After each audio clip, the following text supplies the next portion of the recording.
నమస్తే, welcome to V3 news. లక్ష్యం సమాజహితం. నేను రమాదేవి. వార్తలతో పాటు వాటిలోని వాస్తవాలను ఎప్పటికప్పుడు చూపించే 7 PM బులెటిన్ కు స్వాగతం. ముందుగా ప్రధానాంశాలు. శాపంగా మారిన NTPC బూడిద చెరువు, దీక్షకు దిగిన అంతర్గాం మండల వాసులు.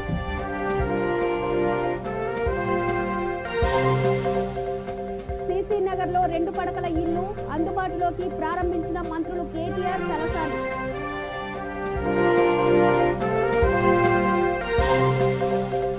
ఇంటర్ బోర్డు తీరుపై ఎస్ఎఫ్ఐ ఆగ్రహం, విద్యార్థులతో కలిసి తొర్రూరులో నిరసన ప్రదర్శన.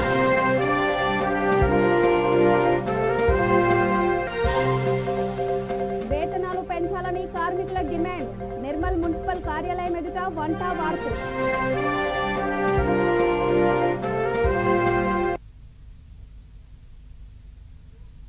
ఇప్పుడు డీటెయిల్స్ చూద్దాం. NTPC బూడిద చెరువు అంతర్గాం మండల వాసులకు శాపంగా మారింది. దీనికోసం కుందనపల్లి, అక్బర్ నగర్ గ్రామాల ప్రజలు సర్వం త్యాగం చేశారు. బూడిద చెరువు ఏర్పాటు తర్వాత ఈ 2 గ్రామాల భూగర్భ జలాలు కలుషితమయ్యాయి. తాగడానికి కూడా పనికి రాకుండా పోయాయి. ఈ చెరువు నీటిని ఇతర అవసరాలకు వినియోగించినా అనారోగ్యం అనివార్యంగా మారింది. ఈ నేపథ్యంలో ఈ సమస్య పరిష్కారం అయ్యేదాకా ఊరుకోబోమని స్థానికులు హెచ్చరించారు. ఈ మేరకు దీక్ష చేపట్టారు. ఈ దీక్షకు అంతర్గాం జడ్పీటీసీ ఆముల నారాయణ మద్దతు ప్రకటించారు. ఈ సమస్యను మంత్రి కొప్పుల ఈశ్వర్, రామగుండం శాసనసభ్యులు కోరకంటి చంద్ర దృష్టికి తీసుకెళ్తానన్నారు. వారి సహకారంతో ఓ కొలిక్కి తెచ్చేందుకు యత్నిస్తున్నారు. NTPC అధికారులు, కేంద్ర ప్రభుత్వం కూడా ఏ అధికారంలో ఉన్నా కానీ మీకు అప్పటి మందము ఏదో కుట్టు మిషన్లను మేము హాస్పిటల్ పెడతామనో మీకు నీళ్ళు ఇస్తామనో దాటేసి పోయే ధోరణి NTPC ఉన్నది. కాబట్టి మీరు అప్పటి నుంచి సుదీర్ఘకాలికంగా మీ సర్పంచులు, మీ మాజీ వాళ్ళు కూడా అందరూ పోరాటం చేస్తుంది. మీ పోరాటానికి నేను సంపూర్ణ మద్దతు తెలియజేస్తూ ఒక రాజకీయ పరిష్కారానికై మన కొప్పులేశ్వర్ సారు మినిస్టర్ సహకారం మనం తీసుకొని, మన కలెక్టరు సహకారం తీసుకొని, మన లోకల్ ఎమ్మెల్యే మన చంద్రన సహకారం తీసుకొని వారందరి దగ్గరికి నేను మీ వెంట ఉండి మీ సమస్య పరిష్కారం నా అంతు కర్తవ్యంగా నేను మీకు మద్దతు తెలుపుతానని ఈ సందర్భంగా తెలియజేస్తూ మీ ఆందోళన చేసుకుంటూ మన రాజకీయ ప్రక్రియ కూడా మనం చేయాలని, NTPCకి భూమి ఇవ్వాలన్నా, మీకు ఇళ్ళకు భూమి ఇవ్వాలన్నా మన కలెక్టర్ గారు ఇవ్వాలి.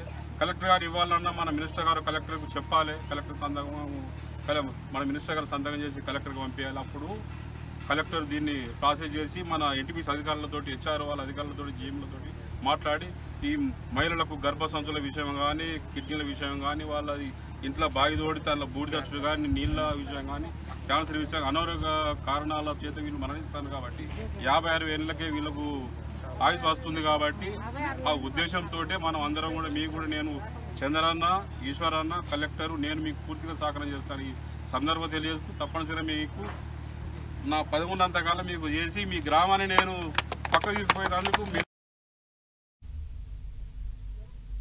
అల్లరి చిల్లరగా తిరిగే 4 యువకులు దేశం కోసం ఏం చేశారనే కథాంశంతో విడుదల కాబోతున్న చిత్రం రామసక్కనోళ్లు.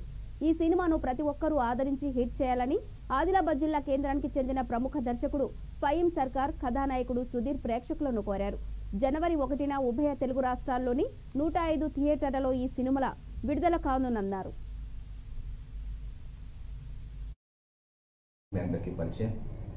ఇప్పటి వరకు మీరు చూపించిన బ్లెస్సింగ్స్ వల్ల నేను ఈరోజు మరో అవకాశం నాకు మా దర్శకులు ఫయీం సర్కార్ గారు నాకు ఇచ్చారు. ఆ సినిమా పేరు రామసక్కనోళ్లు. SSS మూవీ మేకర్స్ వాళ్ళు ఆ చిత్రాన్ని నిర్మించారు. ఆ సినిమా జనవరి 1, 2022 అంటే ఈ జనవరి 1 రోజున బ్రహ్మాండంగా విడుదల కాబోతుంది. సో మీరందరూ కూడా ఆ సినిమాను చూడండి. అలాగే ఆ సినిమాలో నేను ఒక లీడ్ క్యారెక్టర్ చేశాను. నాతో పాటు చమ్మక్ చంద్ర, సలీం బేకు, వీరే కాదు బ్రహ్మానందం, నాగినీడు, షియాజీ షిండే ఇలాంటి గొప్ప గొప్ప స్టార్స్ దాదాపు ఒక 27 మెంబర్స్ ఉన్నారు ఇందులో పనిచేశారు. సో వారందరితో పనిచేసే అవకాశం నాకు సర్కార్ గారు ఇచ్చారు. చాలా థ్యాంక్ యూ సార్. సో మీరు కూడా ఈ సినిమాని అందరూ కూడా చూడండి. కుటుంబ సమేతంగా అందరూ చూడొచ్చు సినిమాని. సో అందరూ చూసి మమ్మల్ని ఆదరిస్తారని, అలాగే మాకు ఒక పెద్ద సక్సెస్ను అందిస్తారని ఆశిస్తున్నాం. Thank you so much. నా పేరు ఫయీం సర్కార్, ఫిల్మ్ డైరెక్టర్ ఆఫ్ రామసక్కనోళ్లు మూవీ త్వరలో రిలీజ్ అవుతుంది. ఈ సినిమాలో చాలా పెద్ద వాళ్ళు ఉన్నారు ఇండస్ట్రీలో. ఇంకా ఫస్ట్ ఆఫ్ ఆల్ ఇంకా ఏమిటి చెప్పాలంటే మా సుధీర్ గారు Adilabad hero, as a hero ఈ సినిమాలో యాజ్ ఏ హీరోగా ఇంట్రడ్యూస్ చేస్తున్నాను నేను. ఇంకా ముందు కూడా చాలా ఆల్బమ్స్ చేసినాను, చాలా స్ట్రగల్ చేసినాను. అది 4 లాంగ్వేజ్లో చేసినాను. ఫస్ట్ ఆఫ్ బంజారా సమాజ్లో ఒక ఆసు బసాద్ అని వీడియో ఆల్బమ్ చేసినాను. తర్వాత గోండీలో ఒక ఆల్బమ్ చేసినాను, చాలా హిట్ అయింది. ఆల్బమ్ పేరు సోబతా పేడి. తర్వాత హిందీలో దిల్ కే ఆకరే సాంగ్ చేసినాను. తర్వాత 2 షార్ట్ ఫిల్మ్లో, ఒక షార్ట్ ఫిల్మ్ ఉండే రాంగ్ వే, ఇది పోలీస్ డిపార్ట్మెంట్ గురించి. ఇది పెద్ద చిన్న పిల్లలు వారు బండి నడుస్తుంటారు కదా, అది అందుకోసమే చాలా యాక్సిడెంట్, అందుకోసమే ఒక సినిమా చేసిన షార్ట్ ఫిల్మ్. దానికి హీరో మా సుధీర్ గారు. తర్వాత ఈ బిగ్ బడ్జెట్ ఫిల్మ్ ఆదిలాబాద్ మొదటిసారి మీ ముందుకు వస్తుంది. ఈ సినిమాలో మీరు అందరి మీ ఆశీర్వాదం మాకు కావాలా, ఆదిలాబాద్ డిస్ట్రిక్ట్ వాళ్ళు. ఎందుకంటే ప్రతి సినిమాకి మనం ఆదరించి అందరికి సక్సెస్ చేస్తాం. ఇది మన ఆదిలాబాద్ సినిమా, ఇది మన సినిమా. నా హార్డ్లీ రిక్వెస్ట్ అన్ని చెప్తున్నాను, ఎందుకంటే ఇంత కష్టపడి మేము సినిమా చేసినాము ఈ ఆదిలాబాద్ కోసం. సో ఆదిలాబాద్ నుంచి మన హీరో వస్తున్నారు, ఆయనకు కొంచెం సహకరించి ఈ సినిమాకి సక్సెస్ చేస్తారు. సనత్ నగర్ నియోజకవర్గ పరిధిలోని సీసీ నగర్లో నిర్మించిన 2 పడకల ఇల్లు అందుబాటులోకి వచ్చాయి. మంత్రులు కేటీఆర్, తలసాని శ్రీనివాస్ యాదవ్, వేముల ప్రశాంత్ రెడ్డి, మహమూద్ అలీ వీటిని ప్రారంభించారు. కార్యక్రమంలో deputy mayor Mothe Srilatha, collector Sharman, GHMC commissioner Lokesh Kumar, corporator Hemalatha, housing revenue అధికారులు పాల్గొన్నారు.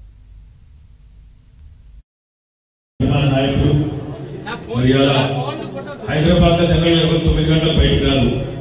అట్లాంటి ఇంత పెద్ద అంటే అక్కడ బోనాలు ఎత్తుకొని అదో పండుగ జరుగుతాడు. రంజాన్, క్రిస్మస్, సంక్రాంతి ఒకటేసారి వచ్చినట్టు బ్రహ్మాండంగా కులాలు మతాలు అన్నిటికీ అతీతంగా పెద్ద ఎత్తున ఒక పండుగ వాతావరణంలో ఇంత పొద్దున్నే ఇంత చక్కటి కార్యక్రమం నిర్వహిస్తున్న మా డైనమిక్ మంత్రివర్యులు పెద్దలు గౌరవనీయులు అన్న తలసాని శ్రీనివాస్ యాదవ్ అన్నగారు, గౌరవనీయులు పెద్దలు రాష్ట్ర హోంమంత్రి గారు పెద్దలు అన్న మహమూద్ అలీ గారు, గౌరవనీయులు ఈరోజు భారతదేశంలోని 28 రాష్ట్రాల్లో ఎక్కడా లేని విధంగా మిగతా 27 రాష్ట్రాలు మొత్తం కలిపినా మరి ఇక్కడ పెట్టిన ఇళ్ళకి ఇక్కడ పెట్టిన పైసలతో సమానం కాదు. అంత పెద్ద ఇళ్ల నిర్మాణ కార్యక్రమాన్ని 18,000 కోట్ల రూపాయలతో రాష్ట్రంలోని నిరుపేదలకు ఇల్లు కట్టించే కార్యక్రమానికి గౌరవ ముఖ్యమంత్రి కేసీఆర్ గారు ఆలోచన చేస్తే ఆ ఆలోచనకు కార్యరూపాన్ని ఇస్తూ హైదరాబాద్ కావచ్చు, అటు ఇతర పట్టణాలు కావచ్చు, పల్లెలు కావచ్చు, అంతటా ఇళ్లను పరుగులు పెట్టించి పేదలకు ఒక నీడ కల్పించే ప్రయత్నం చేస్తున్న అన్న గౌరవనీయులు గృహ నిర్మాణ శాఖ మంత్రి గట్టిగా వారికి చెప్పడంతో ధన్యవాదాలు చెప్తారు. గౌరవనీయులు పెద్దలు శాసన మండలి సభ్యురాలు శ్రీమతి వాణిదేవి అక్క గారు, డిప్యూటీ మేయర్ గౌరవనీయులు పెద్దలు శ్రీలత శోభన్ రెడ్డి గారు, గౌరవనీయులు స్థానిక కార్పొరేటర్ హేమలత గారు, తమ్ముడు తలసాని సాయి గారు, అదేవిధంగా పవన్ గారు, గౌరవనీయులైన వేదిక మీద ఉన్న కార్పొరేటర్ మా కమిషనర్ గారు జీహెచ్ఎంసీ లోకేష్ కుమార్ గారు, హైదరాబాద్ కలెక్టర్ గారు గౌరవనీయులు చైర్మన్ గారు, అదేవిధంగా మా చీఫ్ ఇంజనీర్ గారు సురేష్ గారు ఇళ్ల నిర్మాణాన్ని పర్యవేక్షిస్తున్నారు. వారికి, వారి బృందానికి, పాత్రికేయ మిత్రులకు అందరికంటే ముఖ్యంగా పొద్దున్నే 9 గంటలకి బయటకు వచ్చి మాకు స్వాగతం చెప్పిన మా అక్కలకు, చెల్లెలకు, అన్నలకు, తమ్ములకు పేరు పేరు అందరికీ హృదయపూర్వకంగా శిరస్సు వంచి మీకు నమస్కారం. మీ అందరికీ కూడా శుభాకాంక్షలు. పెద్దోళ్ళు చెప్తారు, ఇక్కడ ఉన్న మీరు పెద్ద మనుషులంటే చెప్తారు, ఇల్లు కట్టి చూడు, పెళ్లి చేసి చూడు అంటారు. ఎందుకంటే ఈ 2 పనులు గుర్తు పనులు చాలా కష్టమైన పనులు. ఇల్లు కట్టాలన్నా తిప్పలు ఉంటుంది, లగ్నం చేయాలంటే కూడా తిప్పలు ఉంటుంది. కానీ భారతదేశంలో ఉన్న 25 రాష్ట్రాల్లో ఏ రాష్ట్రంలో లేని విధంగా ఇల్లు నేనే కట్టిస్తా, పెళ్లి నేనే చేసిస్తా పేదవాళ్ళు అయితే అని చెప్పిన ఏకైక ముఖ్యమంత్రి కేసీఆర్ అనే మాటని ఈ సందర్భంగా మీకు విజ్ఞప్తి చేస్తా ఉన్నాను. ఒక ఆడపిల్ల పెళ్లి చేసుకుంటే భారతదేశం ఈరోజు ఏ రాష్ట్రంలో 1,116 రూపాయలు ఇచ్చే ప్రభుత్వం షాదీ ముబారక్ పేరు మీద, కళ్యాణ లక్ష్మి పేరు మీద ఎక్కడ భారతదేశంలో ఎవరు చేస్తలేదు. ఒక ఇల్లు విద్యార్థుల ప్రాణాలతో ఇంటర్మీడియట్ బోర్డు చెలగాటమాడటాన్ని ఎస్ఎఫ్ఐ తీవ్రంగా ఖండించింది. బాధిత విద్యార్థులతో కలిసి తొర్రూరులో నిరసన ప్రదర్శన నిర్వహించింది. కార్యక్రమంలో తొర్రూరు డివిజన్ అధ్యక్ష కార్యదర్శులు మాలోతు సురేష్ బాబు, లవిశెట్టి ప్రసాద్ తదితరులు పాల్గొన్నారు.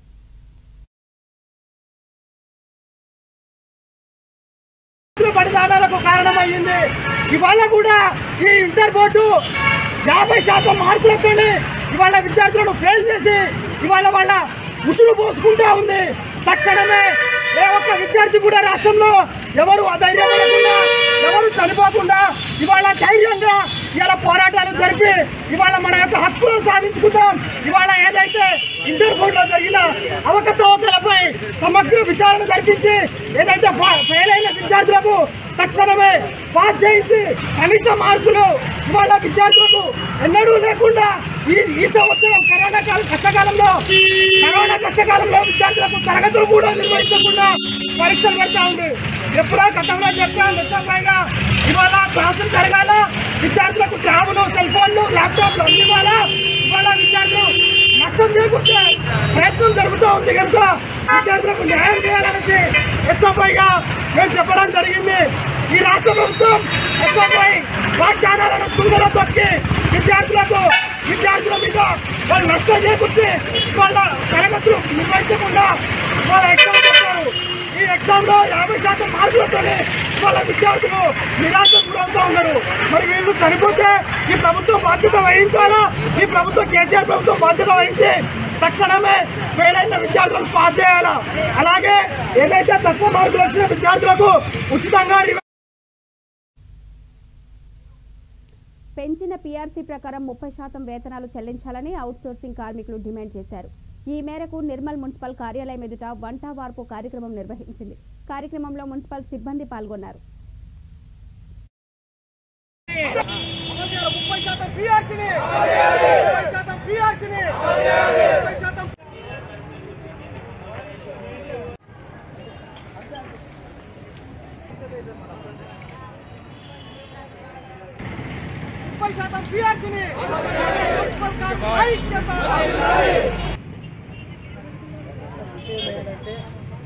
ఆటోలు కానీ పారిశుద్ధ కార్మికులు కానీ వాళ్ళ జీవితాలను కుంగదీసుకొని ఈ పట్టణాలు పరిశుభ్రం ఉంచడానికి పనిచేస్తూ ఉన్నారు. ఇలాంటి పనిచేస్తున్నటువంటి కార్మికులకు ఇవాళ రాష్ట్ర ప్రభుత్వము పీఆర్సీ ప్రకటించి ఉన్నప్పటికీ కూడా ఇప్పటి వరకు అమలు చేయడం లేదు. ఖచ్చితంగా 30% పీఆర్సీని జూన్ నెల నుంచి అమలు చేయాలని చెప్పేసి ఏరియాలతో సహా ఇవ్వాలని చెప్పేసి మేము రాష్ట్ర ప్రభుత్వాన్ని డిమాండ్ చేస్తున్నాము. ప్రభుత్వము ఇప్పటి నుంచైనా సరే కనీసము ఈ రోజు మున్సిపాలిటీలో పనిచేసే కార్మికుల ద్వారానే మీ యొక్క నగరం పారిశుద్ధంగా ఉన్నది, మీ యొక్క నగరం కూడా ఆరోగ్యంగా పరంగా ఉన్నది, మీకు అవార్డులు కూడా వస్తున్నాయి. దయచేసి మమ్మల్ని మేము కడుపు నిండా భోజనం అడుగుతున్నాము కాబట్టి మమ్మల్ని అర్థం చేసుకొని మాకు వెంటనే జీతము 30% పెంచాలని. వైటీపీ నాయకురాలు షర్మిల రైతు భరోసా యాత్ర నిర్వహించనున్నారు. ఈ నెల 21న నిర్మల్ చేరుకుంటారు. అప్పుల బాధతో కొంతమంది రైతులు మరణించిన నేపథ్యంలో బాధిత కుటుంబాలను పరామర్శించనున్నారు. బిలాల్పూర్ మండలంలోని కాల్వతాండ వెళతారు. అక్కడ అంబర్ సింగ్ కుటుంబంతో మాట్లాడతారు. అనంతరం సారంగపూర్ మండలంలోని రానాపూర్ చేరుకుంటారు. ఈ మేరకు రూట్ మ్యాప్ సిద్ధం చేశామని ఆ పార్టీ నేతలు చెప్పారు. కార్యక్రమంలో వైటీపీ నేత అనిల్, ఉమ్మడి జిల్లా అధ్యక్షుడు లక్ష్మారెడ్డి, కార్యకర్తలు పాల్గొన్నారు. ఈ కుటుంబాలను కాలువతండ, రానాపూర్, రాయదారి, తాండ్రా యొక్క గ్రామాల్లో కుటుంబాలను కలిసి వాళ్ళతో చర్చించి షర్మిల గారు 22వ తారీఖున మిమ్మల్ని పరామర్శిస్తారని చెప్పడం జరిగింది. ఈ రూట్ కూడా పరిశీలించడం జరిగింది. వీళ్ళందరికీ షర్మిల గారు భరోసానిచ్చి ఆత్మహత్యలు పరిష్కారం కాదు అని అందరికీ తెలియజేసి ధైర్యం నింపడం కోసం ఈ పర్యటన చేస్తున్నారు అని తెలియజేయండి.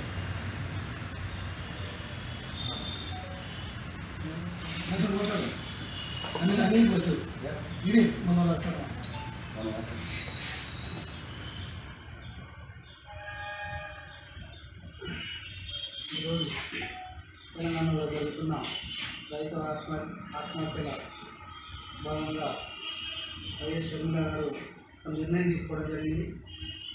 దానికి రైతుల ఆత్మహత్యలతో పరిష్కారాలు కాదు అని ఎవరైతే రైతులు ఆత్మహత్య చేస్తున్నారో వాళ్ళ కుటుంబాలని పరామర్శిస్తూ వాళ్ళకు నిండు హృదయంతో వాళ్ళకు భరోసా కల్పిస్తూ అన్ని రకాల వాళ్ళకు అండదండలు ఉంటామని ధైర్యాన్ని చెప్పినందుకు నిర్మల్ డివిజన్లో 4 మండలాల్లో 4 రైతులు చనిపోయిందని గవర్నమెంట్ అధికారికంగా తీసుకున్న లిస్టు ప్రకారం అధికారులు ఇచ్చిన లిస్టు ప్రకారం ఆ కుటుంబాన్ని పరామర్శించడానికి షర్మిల గారు వస్తారు. ఆ కుటుంబాలకు దిక్కు దిమ్మ లేని ప్రభుత్వ రికార్డులో మాత్రం వాళ్ళు చనిపోయినట్టుగా క్లియర్గా ఉంది. కానీ వాళ్ళని ఈరోజు వరకు ఏ అధికారులు పట్టించుకోలేకపోయారు. కాబట్టి మా పార్టీ నుంచి మా శరీరంలో మా నిండు హృదయంతో వచ్చి వాళ్ళని పరామర్శించడానికి 22వ తారీఖు వస్తుంది. కాబట్టి ఇది ప్రతి ఒక్క కార్యకర్త, ప్రతి ఒక్క నాయకులు ఇది పత్రికాముఖంగా మేము ఇస్తున్న పిలుపు ఏంటంటే ఆమెకు మనం ఒక వందనం చేస్తూ ఆమెను ఆహ్వానిద్దామని తెలియజేస్తాం.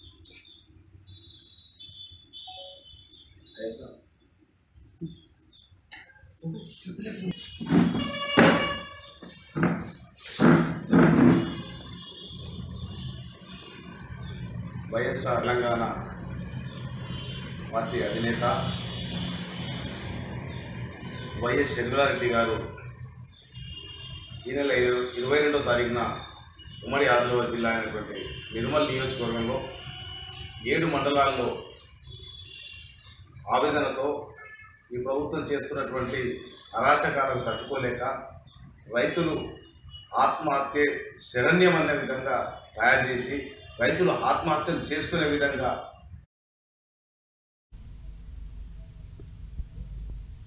మంత్రి కొప్పుల ఈశ్వర్పై అనుచిత వ్యాఖ్యలను మాల మహానాడు తీవ్రంగా ఖండించారు. ఈ మేరకు పెద్దపల్లిలోని అంబేద్కర్ చౌరస్తా వద్ద గోనె ప్రకాశ్రావు దిష్టిబొమ్మను దహనం చేశారు.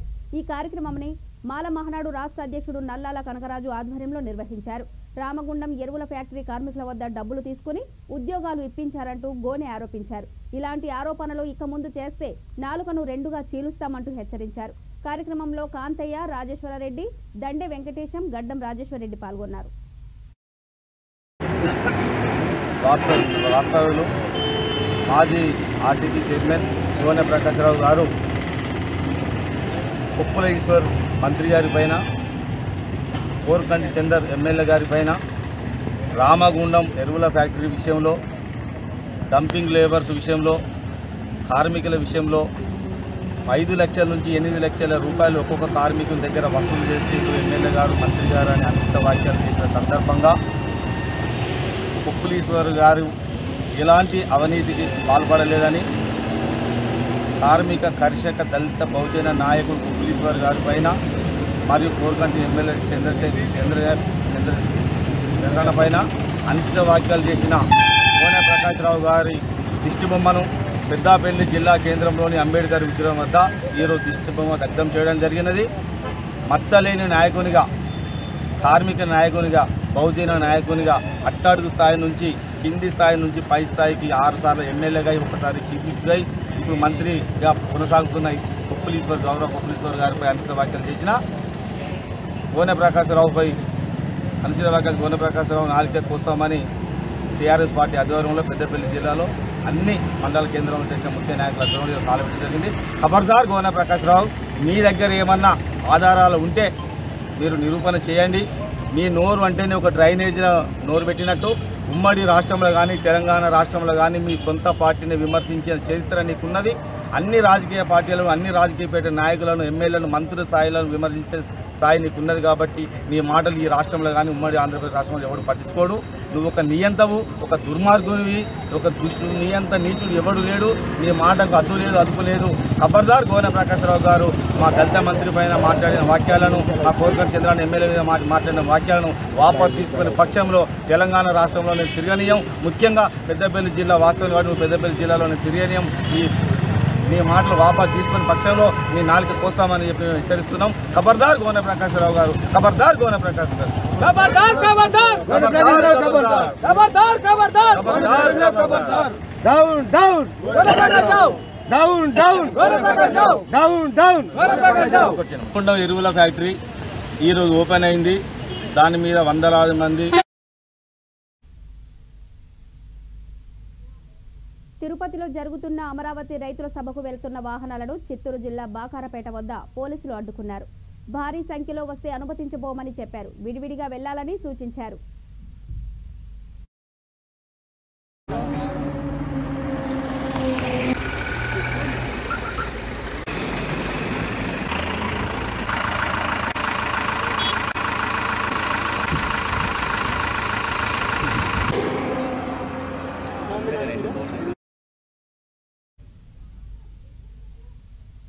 మలక్పేట ప్రభుత్వ ఆసుపత్రిలో ప్రత్యేక కోవిడ్ వార్డు అందుబాటులోకి వచ్చింది. దీనిని హోంమంత్రి మహమూద్ అలీ, ఎమ్మెల్యే హమద్ బాలలతో కలిసి ప్రారంభించారు. 3వ దశ వచ్చినా ఎదుర్కొనేందుకు ప్రభుత్వం సిద్ధంగా ఉందన్నారు. తెలంగాణలో ప్రభుత్వ ఆసుపత్రులు కార్పొరేట్కు మించి వైద్య సేవలు అందిస్తున్నాయన్నారు. కనీస జాగ్రత్తలు తీసుకుంటే కరోనాను అవలీలగా నియంత్రించవచ్చన్నారు. ఈరోజు మా కోవిడ్-19 మలక్పేట ఏరియా హాస్పిటల్లో కోవిడ్-19 ఇనాగ్రేషన్కి మీరందరూ ఇంత మంచి కవరేజ్ ఇచ్చి ఈ ఇనాగ్రేషన్ కవరేజ్ ఇచ్చి ఇది ప్రజల్లోకి వెళ్ళేటట్టు మీరు హాస్పిటల్కి వచ్చి ఇది మొత్తం చాలా బాగా డీటెయిల్గా కవరేజ్ చేసినందుకు మీ అందరికీ థ్యాంక్స్ చెప్పుకుంటున్నాను. ఈరోజు కొత్త రెండు మన దగ్గర ఈ Malakpet hospital covid wards inauguration మన ఆనరబుల్ హోమ్ మినిస్టర్ గారు మహమూద్ అలీ సార్ చేశారు. అండర్ ది మన Balala sir hospital development chairman ఆధ్వర్యంలో ఈ కార్యక్రమం చాలా సక్సెస్ఫుల్గా జరిగింది. ఇప్పుడు ఈ హాస్పిటల్లో టోటల్ ఇప్పుడు ఫెసిలిటీస్ అన్నీ ఇంప్రూవ్ అయ్యాయి. మన గౌరవనీయమైన ముఖ్యమంత్రి గారి విజన్ ప్రకారం ఒక హెల్తీ తెలంగాణని ఇవ్వాలి అనే ఉద్దేశంతో ఈ హాస్పిటల్ చాలా బాగా డెవలప్మెంట్ జరగడం జరిగింది. ఇప్పుడు ఈ హాస్పిటల్లో 214 పడకలు వచ్చేవి. అండ్ ప్రతి పడకకి విశేషం ఏంటంటే ప్రతి పడకకి ఇప్పుడు ఆక్సిజన్ ఫెసిలిటీ ఉన్నది. ఇంతకుముందు మనకి సెకండ్ వేవ్లో చాలా ఆక్సిజన్ కొరత ఉండి చాలా పేషెంట్లు పేదలు ఇబ్బంది పడి అటు ప్రైవేట్ హాస్పిటల్కి వెళ్ళడమో లేకపోతే వేరే దగ్గరికి వెళ్ళడం చాలా ఇబ్బంది పడ్డారు. ఇప్పుడు అటువంటి ఒకవేళ మనం రాకూడదనే అనుకున్నాము థర్డ్ వేవ్ అనేది. ఒకవేళ వచ్చినా మనం ఫేస్ చేసే ప్రిపేర్డ్నెస్ అంటాం దాని ఆ ఫెసిలిటీ మనము ప్రభుత్వం మనకి ఇప్పుడు ఈరోజు ఏర్పాటు చేసింది. ఒకవేళ అటువంటిది ఏమైనా పరిస్థితి వస్తే ఎవరికి కార్పొరేట్ వైద్యానికి వెళ్లకుండా ప్రభుత్వంలోనే మంచి సౌకర్యాలతో కార్పొరేట్ స్థాయి కన్నా ఎక్కువ సౌకర్యాలు మీరు అందరూ చూసి ఉంటారు. ఆ సౌకర్యాలు కూడా ఈరోజు ప్రత్యక్షంగా అటువంటి సౌకర్యాలు ఏర్పాటు చేయడం జరిగింది. ప్రతి బెడ్కు ఆక్సిజన్ పోర్ట్ ఉంది, వెంటిలేటర్లు ఉన్నాయి, సిరింజ్ పంపులు, ఇన్ఫ్యూజన్ పంపులు, ఇంకా ఏదైతే అసలు మనం ఏ ఫెసిలిటీస్ ఏదైతే కోవిడ్ పేషెంట్కి అవసరం పడచ్చో అవన్నీ ఇప్పుడు మనము ఆల్రెడీ మన దగ్గర సిద్ధంగా ఉన్నాం. సో ముఖ్యంగా ఇంకోటి ఏంటంటే కోవిడ్ పేషెంట్స్కి ఎక్కువ ఆక్సిజన్ అవసరం అనేది చాలా ఎక్కువ ఉంటుంది. ఇంతకుముందు మనం సెకండ్ వేవ్ అప్పుడు కూడా చూసాము, అందరూ సిలిండర్ల కోసం పరిగెత్తడము, వేరే దగ్గరికి వెళ్ళడము, సిలిండర్ లేక క్యూలు కట్టడము అనేది. కానీ ఇప్పుడు మలక్పేట హాస్పిటల్ ఇప్పుడు oxygen generation plant already install అయిపోయి ఒక 500 LPM litres per minute capacity ఉంటుంది దీనికి. సో ఆక్సిజన్ జనరేషన్ ప్లాంట్ మన హాస్పిటల్లో ఉంది. ఈ పడకలకి ఆక్సిజన్ జనరేషన్ ప్లాంట్ మన దగ్గరే జనరేట్ అయ్యి పేషెంట్కి ఆక్సిజన్ అందుబాటు చేయగలదు. దీనికి ఇదే కాకుండా ఆక్సిజన్ సిలిండర్లు కూడా ఉంటాయి, దాన్ని మ్యానిఫోల్డ్ అంటాం. ఈ వార్తలు ఇంతటితో సమాప్తం. ప్రధానాంశాలు మరోసారి. శాపంగా మారిన ఎన్టీపీసీ బూడిద చెరువు, దీక్షకు దిగిన అంతర్గాం మండల వాసులు. సీసీ నగర్లో 2 పడకల ఇల్లు అందుబాటులోకి ప్రారంభించిన మంత్రులు కేటీఆర్, తలసాని.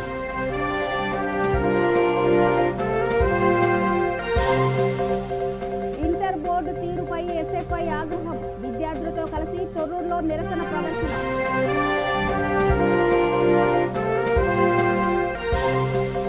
వేతనాలు పెంచాలని కార్మికుల డిమాండ్, నిర్మల్ మున్సిపల్ కార్యాలయం ఎదుట వంట వార్పు.